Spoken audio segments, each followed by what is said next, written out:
All right, welcome back. This is part 2 of chapter 7, and we are going to be talking here about how these different types of infections can cause cancer.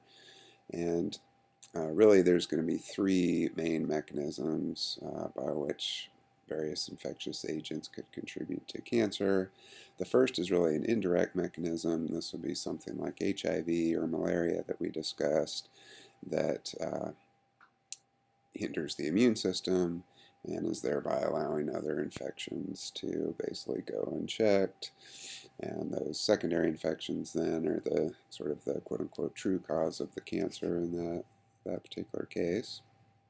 Or you have things that are causing tissue destruction and chronic inflammation. We've talked about several examples of these. This would be like Hep B, Hep C, H. pylori, the bacteria. But again, the basic idea here is that this tissue destruction is causing the activation of cell division, cell proliferation to try to replace the damaged tissues.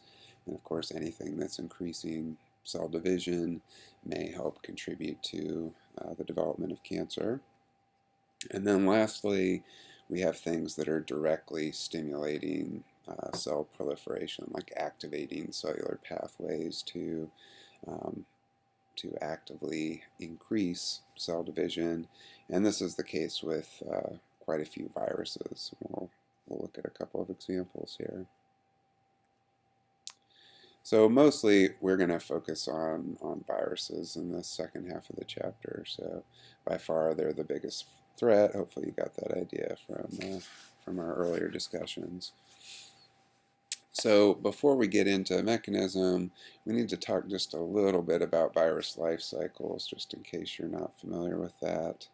But just keep in mind, right, viruses are essentially infectious nucleic acids with a protein coat, possibly with a membrane surrounding that, whose goal is to get inside of a host cell and replicate itself. And we have to distinguish between lytic or latent infections. So in a latent or sometimes called lysogenic form, the virus is basically just hiding out, so it's not producing any new particles immediately upon infection. So let's take a look at some of these distinctions. So here would be kind of your classic lytic life cycle that you see with like influenza virus, for example. So, virus attaches to the host cell, gains entry. It would then uncoat, in this case there's a membrane, so remove the membrane, remove the protein coat protecting the nucleic acids. Those nucleic acids then get replicated, they get transcribed, translated to produce new viral proteins. New viral particles get assembled and exit the host cell and move on to the next cell, repeat the infection cycle. So that would be the lytic. We're actively and pretty much immediately producing new virus particles, whereas in a latent or lysogenic cycle, again, the virus is just hiding out. So in a latent infection, the viral genome could remain independent as an episome, or it could integrate into the host chromosome, just depending on the particular virus that you're talking about. If it does integrate, typically this is referred to now as a provirus while it's in that integrated state. But keep in mind, the hallmark of these latent infections is that, whether you're talking integrated or not, you're not actively transcribing and translating the viral genome, so you're not producing any new viral particles. Although, that being said, at some point, these latent infections are typically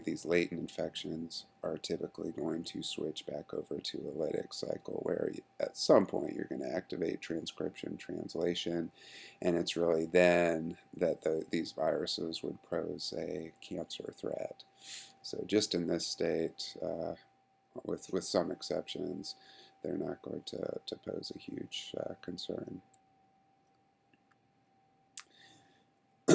And then you can also think of the retroviruses, and keep in mind retroviruses like HIV or Hep C or the human T-cell lymphotropic virus. These are viruses that have an RNA genome. Upon entry into the host cell, we'll go through this reverse transcription process, right? Normally transcription is DNA to RNA. So in this case, we're going backwards. We're going RNA to DNA. So we actually make a double-stranded DNA copy of our viral genome that was originally in RNA form. That double-stranded DNA version now integrates into the host cell chromosome. And in most cases, right, this is going to be, again, latent. Think HIV, right? At this point, you would be HIV positive, but you're not actively producing many new HIV virus particles. But over time, that will ramp up. You'll get more and more transcription, translation, and that's when you're going to become immunocompromised. That's when the cancer risk is going to greatly increase. So depending on which type of virus you're talking about, and whether you're talking about a lytic or a latent infection, there's various ways that these viruses can contribute to cancer development.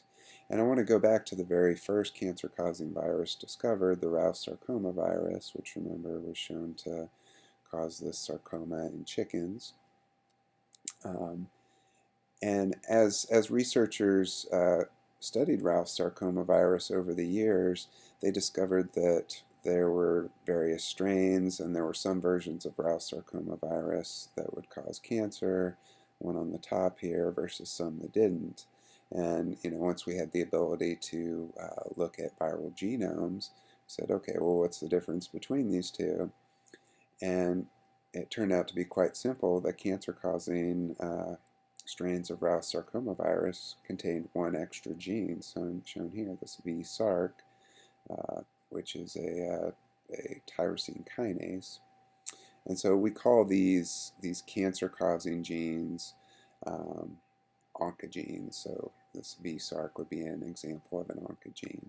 And keep in mind, I've already mentioned oncogenes in previous chapter, right? These are not just found in viruses.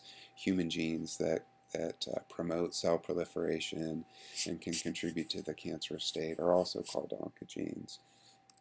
And it's important to note that oncogenes are derived, they are mutated versions of normal, quote-unquote, well-behaved proto-oncogenes. So you have the normal version of the gene that promotes a normal amount of cell division, would be the proto-oncogene. It becomes mutated so that it becomes overactive, acquires gain-of-function mutation in some way, and it would now be considered the oncogene. So Sarc is the oncogenic version of V-Sarc, which is, as we said, it's a tyrosine kinase that you find in the normal human genome. Chicken genome has a version of the Sarc gene as well. Pretty much all mammals will have a Sarc gene. Tyrosine kinases, remember, kinases are proteins that like to phosphorylate other molecules, and these are called tyrosine kinases because they preferentially like to phosphorylate tyrosine amino acids in proteins. But you will very often see these kinases as part of signal transduction pathways whose ultimate end goal is to increase cell proliferation. So if you have a Sarc kinase that has become hyperactive or constitutively active, it's basically mutated so that it's always in the on position, right? It's always actively phosphorylating. Then you're always promoting cell proliferation. And we'll get into this in some later chapters, but one common hallmark of components of these different signaling pathways in cells is that the various proteins or enzymes that are part of these pathways can be switched on or switched off. They can be activated or deactivated. So in this mutated version of the oncogene, it's being continuously activated. So then this begs the question, all right, well, how does the virus end up with these oncogenes if these are human, or in this case of Ralph sarcoma, chicken genes? What the heck is the virus doing with it in its genome? Well, keep in mind, if you're talking about a virus like a retrovirus or or some other virus that integrates into the host cell chromosome, if that viral DNA happens to integrate right next to a proto-oncogene, as you see here, when the viral RNA gets transcribed, um, the boundaries may not be super well defined, and that proto-oncogene may get transcribed right along with the viral RNA and essentially becomes part of the viral genome. And then if that proto-oncogene picks up a mutation, and viruses tend to mutate pretty quickly, then there's the potential that that proto-oncogene then gets converted into an oncogene. And I should say one thing, this happens pretty commonly with viruses, that they may end up with extra genes that they acquire from their host. But if those genes don't provide any advantage to the virus, they're gonna get rid of them. They're not gonna keep those genes in their genomes, because virus genomes are typically very small, right? They have these constraints in terms of their size if they're gonna be able to be packaged up properly in these small little virions, virus particles. So what would be the advantage of a virus to hold on to this oncogene? Because we see clearly that seems to be the case, because there are quite a few viruses out there that contain one or sometimes even multiple oncogenes. I'll show you another example of a virus with two oncogenes. And if you think about it, if you're a virus and your main goal is to infect cells, right? That's the one thing you need, is a host cell to be able to infect. If you happen to contain a gene in your genome that causes the production of new host cells, right? Increases cell division, that could clearly serve as an advantage for you. You're basically causing your host to create more cells for you to infect. So there could be a definite selective advantage for these viruses to retain these oncogenes. So there's a special term for viruses that contain oncogenes like this. A lot of times researchers will refer to them as acutely transforming viruses, and that's really referring to the fact that, like in a lab setting, you can use these viruses to transform normal non-cancerous cells into cancerous cells in the petri dish just by adding these oncogenic viruses. So this can happen pretty quickly.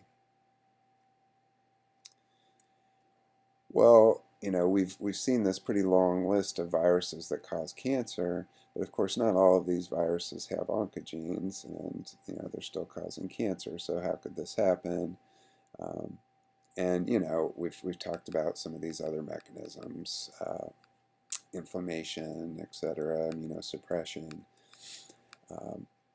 But I did want to point out, just at the genome level, even without an oncogene, there's still a couple of ways that viruses can contribute to cancer. So one would be insertional mutagenesis. Bioretroviruses are really by any type of virus that inserts into the host chromosome. So one possibility is that, imagine this viral DNA, when it inserts into the host chromosome, it inserts randomly, and it just happens to plop down right in the middle of a tumor suppressor gene. So remember, tumor suppressor genes are genes that limit cell proliferation. So if we drop the virus sequence into the middle of that gene, we're destroying that gene, right? We've just disrupted its DNA sequence. It's no longer going to be able to code for that tumor suppressor protein. So we've lost this break, or this red light on cell proliferation. So that could be a contributing factor towards cancer development. Or even if the viral DNA does not insert directly into the middle of a gene, a lot of times, because viral DNAs get transcribed at such a high level, if the viral DNA inserts near or next to a proto-oncogene, some of that increased transcription and translation will be spread around to other genes in the vicinity. So in this case, our viral DNA inserts relatively close in the genome to this proto-oncogene called MYC. And again, due to that increased transcription of the viral DNA, we also see an increased transcription and translation of the MYC gene. So we're producing way more MYC protein than we normally would. So we have this gain of function, right? Our proto-oncogene is being overexpressed, has too much biological activity now. So we basically converted that proto-oncogene into an oncogene, even though we haven't altered its sequence at all in this particular instance. So that's going to happen with some regularity. And if you're interested in the details, the ends of the viral sequence typically consist of what are called these LTRs, long terminal repeats. And those are important for that insertion process, but they're also believed to be what leads directly to this increased transcription of the viral DNA, or in this case, the neighboring MYC gene as well. Okay, so what about other viruses that maybe aren't retroviruses? Something like Epstein-Barr virus we talked about, right? That was the one that was causing lymphoma in the kids in Africa, and in association with malarial infections. Well, for Epstein-Barr virus to cause lymphoma, we know that you need that immunocompromised situation, so due to HIV or malaria or whatever the case might be, and then that immunosuppression is allowing basically unchecked proliferation of the Epstein-Barr virus in the host. And so in this particular case, for the lymphoma that we usually see associated with Epstein-Barr, is linked to this particular chromosomal translocation that you see down here between chromosome 8 and chromosome 14, and it's involving the same MYC gene again that I just mentioned on the previous slide. So in this translocation, the MYC gene that's normally on chromosome 8 gets moved to chromosome 14, right next to this region that is very transcriptionally active. And we basically have exactly the same thing that happened due to the virus insertion on the previous page. Is now we're getting excess MYC protein being produced, and that's going to lead to too much cell proliferation. So the cause of this particular translocation in association with Epstein-Barr virus infection is not clearly understood, but we think it's due to the fact that the virus is basically driving rapid proliferation of cells, and this kind of race to divide very quickly seems to be causing an increase in these reciprocal translocations. The second example I wanted to give you was HPV. We talked quite a bit about it, and its increased risk for cervical cancer as well as other types of cancer. But this is an example of a virus that actually encodes two oncogenes, and they're called the E6 and E7 genes. And E6 produces a protein that will bind to P53 in host cells and basically inactivate it or promote its destruction. And remember, P53 normally functions in this apoptosis pathway. So this would be a pathway that would get rid of cells that had damaged DNA, right? Or that might be precancerous cells. So if you're infected with HPV, E6 is preventing that from happening. It's basically blocking apoptosis. So even cells that have DNA damage or mutation, serious mutation, are going to hang around. The other oncogene, oncoprotein E7, will bind to the retinoblastoma protein. And you may remember we talked about this acting at one of those cell cycle checkpoints, the restriction point. Retinoblastoma basically serves as the red light, and normally once it's phosphorylated by CDK cyclin, that would turn the red light green, and the cell would be able to go past that checkpoint into S phase. So E7 binds and basically prevents it from being able to act as a red light, right? So it's essentially always turning that light green. So the cell's always going into S phase, racing through the cell cycle checkpoint. So you combine both of these, right, and it's not a good situation. You're not getting apoptosis. You're going through the cell cycle even at times when maybe you should not be. So both contributing towards cancer development. And you may also remember I mentioned there's really two key strains of HPV that are of concern in terms of their ability to cause cancer, 16 and 18, um, despite the fact that there are many, many other strains of HPV. Um, but really all of these strains have been found that contain these oncoproteins, so why don't they all cause cancer equally? And it turns out it's all about the location of the HPV genome. So if the HPV DNA stays as an episome, basically independent of the host chromosome, um, only a small amount of the E6 and E7 oncoproteins will be translated and produced, and generally that's not going to be enough to cause cancer. But what we see in the strains 16 and 18 is, for whatever reason, those strains seem to preferentially tend to integrate their viral DNA into the host chromosome instead of allowing them to remain as an episome. And that integration increases the stability for transcription and translation. You produce a lot more of the E6 and E7 oncoproteins, and hence get the issues that we were just discussing related to the biological activity of those particular proteins. And lastly, I just wanted to end, we've seen some of the dangers of viruses in terms of causing cancer, and certainly they are substantial. But in recent years, there's been a lot of exciting progress in terms of being able to engineer viruses to kill cancer cells. And these are often referred to as oncolytic viruses. But these have been very successfully used to treat a number of cancers that tend to not respond well to radiation and chemotherapy.